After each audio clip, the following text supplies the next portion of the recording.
According to the Mosaic law, the offering must consist of the firstborn and must be completely flawless. It seems Isaac does not possess the necessary qualifications to be considered as a suitable sacrifice due to the fact that he was not the firstborn of Abraham. Furthermore, his circumcision on the 8th day is deemed as a flaw that renders him unsuitable for sacrificial purposes. How is this argument explained? The argument you provided appears to be analyzing the story of Abraham and Isaac in the context of Mosaic law.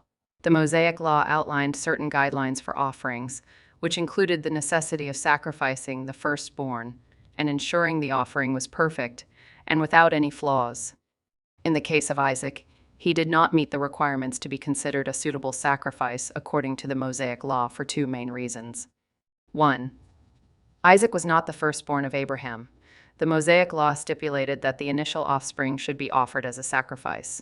Because Isaac was not Abraham's firstborn son, with Ishmael being the firstborn, he did not fulfill this particular qualification. 2. Circumcision on the 8th day. Circumcision was an important ritual in the Old Testament that signified the covenant between God and the people of Israel. In the case of Isaac, he was circumcised on the 8th day as prescribed by God to Abraham.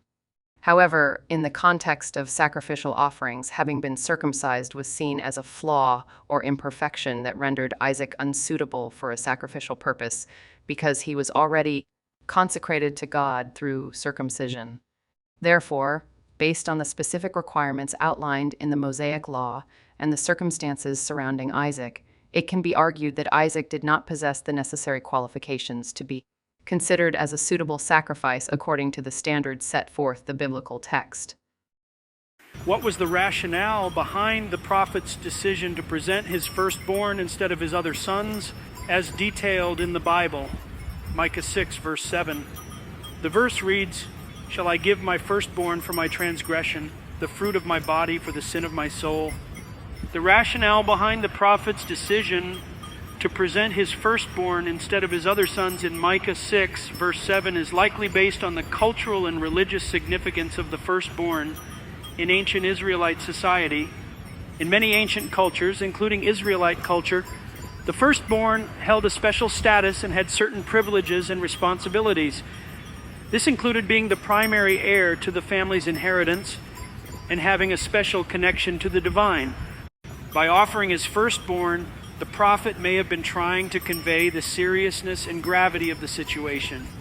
This action would have been a powerful symbol of sacrifice and devotion, as the firstborn was typically seen as the most valuable and cherished among the children. It could also be seen as a way of emphasizing the depth of the prophet's regret and repentance for his transgressions, as offering one's firstborn would have been an unimaginable and incredibly difficult act for any parent.